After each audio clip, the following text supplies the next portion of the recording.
Welcome back. Bet365 for the win. Joining us now, Andy Petrollo, Gareth Will, and Jordan Wilson. And we're going to head on over as well to Oliver Platt with this interview being powered by General Mills. Let's talk a little bit now about Canada's opponent and Bosnia. You were at their press conference today, and what were your biggest takeaways? Yeah, the big news, Andy, is that Edin Dzeko, it sounds like all indications are he's going to play tomorrow. Dzeko was injured in the playoff win against Italy, hurt his shoulder. He hasn't started a game since then, but he did come off the bench a few times for Schalke, his club, towards the end of the season. Didn't play in any of the warm-up friendlies or either of the warm-up friendlies for Bosnia, but it seems like they've just been allowing him to rest and recover. He is 40 years old after all. He's trained the past couple of days. He's good to go. But Haris Tabakovic, who generally will either replace Dzeko or come on as a substitute for him, he's not available. The earliest he'll play is the second game against Switzerland. That is a blow, I think, for Bosnia, particularly given Dzeko might not be able to go 90 minutes at this stage. And then there's a little change on the periphery as well with Nidal Celik, a young defender, promising, but he was unlikely to start. He's out of the squad, and Ian Malic is in as a replacement for him. You've been saying this all along, too, Wheels. This is a big team, just even physical, their size, what they had to do to even get here as well. You mentioned the playoff, Wales, Italy, both those, by the way, going to pens. So it was a fight to the end. This is a team that knows how to go the distance, and they are a big physical team. Big physical at the back with some very good players. Just also an attack, Demirovic. We have the Bundesliga here on One Soccer, watching him week in, week out. Double digits in goals scored of the season on the season.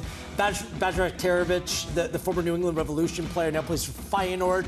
They have players playing at top clubs scattered across Europe. They might not be household names for a lot of our viewers, but they're a difficult team to play against. And it's against teams like this. I go back to the friendly against Australia in the fall, Jordan. Just a tough, physical team to play against. These are the types of teams that give Canada problems. Yep. So the matchup is a difficult one. Yes, it's not Italy, but there's going to be a lot of Bosnian fans in attendance as well. So there are all these external factors that come into play when you're assessing Canada's chances and what to actually expect come tomorrow. A dangerous team is a team that can go and suffer well. That's Bosnia and Herzegovina. Like, they band together. They know that they might be against the ropes, but they're comfortable with that. Those teams where you feel like a Richie Larea gets in someone's face and they laugh and they're unbothered, that is what I'm worried about. It's mostly about the start, but the fact that this Bosnia and Herzegovina team has proven recently in the past months that they're okay, that they can handle anything, that they're banded together. So watch out. I just hope that Canada can start well, because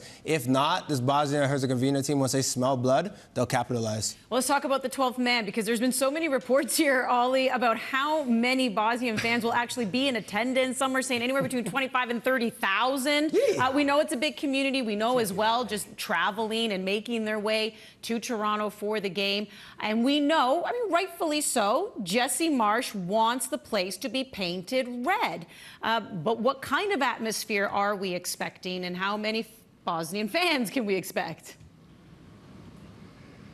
Yeah, I think this stuff is all rubbish. I've been on the phone to the Bosnian embassy today, which I wasn't expecting to have to do pre-match before this game. They didn't get back to me, didn't pick up the phone, unfortunately. One Canadian journalist said he did get through by email, and they said they had nothing to do with this claim that's been made that's going around social media. According to the embassy, that there's going to be 30,000 Bosnians there tomorrow. I don't think it's true. We can't confirm it for sure. I asked FIFA, and they say they don't know who's bought tickets, right? It's not really possible for them outside of the supporters section specifically to know, which fans of which team have actually bought tickets. But it seemed a very far-fetched claim that stemmed from an Instagram account, a very small Instagram account, and then was kind of published more widely by a Bosnian football account on Twitter or X.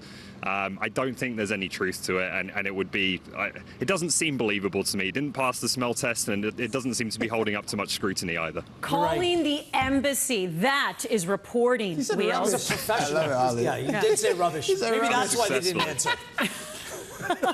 Well, we'll find out tomorrow, that's for sure. What can Canada, or how does Canada match up, Ollie, here against Bosnia and Herzegovina? We've already mentioned, the way that Bosnia had to go through that playoff run and how it wasn't easy. And now you look at this Canadian side, and your thoughts on how you think they can actually match up. Yeah, I agree with what a lot of the guys had to say just a moment ago in terms of them being a difficult team to play against. The coach Sergei Barbara has just said in the press conference, so we just came out of the press conference, so I haven't had time to verify this, but he said in their last 20 or so games, they've been the higher ranked team only twice. That kind of tells you, I think, through Nations League, through UEFA qualifying, what kind of matches they've had that prepare them pretty well to play at a World Cup. And over the past couple of years, they've completely rebuilt this team. Barbares came in after they lost the Euro playoff for Euro 2024. They had a terrible 2024. They didn't win a game. The nadir was a 7-0 loss to Germany. Since then, they've only lost twice in about 18 months. There's been a real turnaround. And as much as everyone looks to Edin Dzeko, who's one of the oldest players at this tournament, as obviously the star man and the greatest Bosnian player of all time, other than him, it's a very young squad. It's the fourth youngest squad at the tournament, despite the presence of Dzeko at 40 years old. So I think they're going to be fair. I think they're going to be difficult to play against, and they're really going to test Canada's ability to do something they've struggled with, which is to break down those deeper defenses, create chances, and score goals. All right, well, Ollie, appreciate that. That's Oliver Platt outside Toronto Stadium. Ollie. Yeah, we'll see. Rubbish. Call him the embassy. Not rubbish. Rubbish. Not And rubbish. emails them. He didn't. Nobody guy. picked up the phone, so he followed up with an email. So I can appreciate the dedication here. I want to get Give to him a new phone. Who dis? They're like, we don't know what you're talking about, by click. Let's take a look at a player to watch presented by TELUS. TELUS, proud partner with soccer organizations across Canada, helping to raise the game from grassroots to elite levels. Jordan, let's begin with your player to watch. Yeah, a teammate of Ishmael Kone. I will say probably not a teammate of his for long, because Ishmael Kone, after this World Cup, will go on to greener pastures. But Muha Removic is the guy in the back for Bosnia and Herzegovina that keeps things rolling. If he has a good game, if he could bully Kyle Larin, Oluwaseyi, Bosnia will feed off of that energy and continue to go forward. But you're looking at his frame, and he's very tall. I think a quick little interplay, I could see a Jay David or crosses from Buchanan or runs from Kone, and hopefully a hold-up play for Kyle Larin can make things difficult for Muha Removic. But yeah, he's the guy for Bosnia to get things going in the back. Mardenic, a very good right back, plays for Benfica as well. Karim Alibegovic, he is a player to watch in this tournament in terms of teenage talent. He plays for Red Bull Salzburg, played over 40 games, double digits in goals. He just has 10 caps, but his presence in the team is growing. He is a future superstar, Andy. He plays off the left-hand side. He's being linked to clubs like Arsenal as of late, as he's looking at potentially a big move. He scored on his debut for Bosnia and Herzegovina as well. His fearlessness, the cutting inside, dribbling, playing creator. It's going to be a big test for Alistair Johnston if they end up one-on-one. He might not even get the start, but he'll certainly come off the bench and put him down as a potential difference maker. These tournaments have these teenage talents that just come to the forefront, especially nowadays where the ages are getting younger and younger. Yeah. He's going to be a handful for Canada tomorrow. One of the biggest tests tomorrow for Canada will be on the wide, on the flank, and the 1v1s and the service that Bosnia and Herzegovina provide. That is what, when you look at whether it be Seager, Larea, Johnston, they have to make sure they deal with the first phase, second phase, third phase, because you're looking at a big Bosnia and Herzegovina team, but a lot of service, more than Canada is used to, and it's the first game in the heat where I feel like, it's crazy to say, but the pressure's on Canada, right? In terms of how to start a match and how to go about and be on the front foot. It's not just the matchups for the fullbacks, Johnston and Larea. This is where a 20-year-old Luc de Fougerolles is going to have to communicate. Yeah, his positioning is going to be key against players like that. And same thing with Derek Cornelius. He's fit as a fiddle, but he's not necessarily match fit because he hasn't played club football since 2025. So these are some of the challenges that Canada has.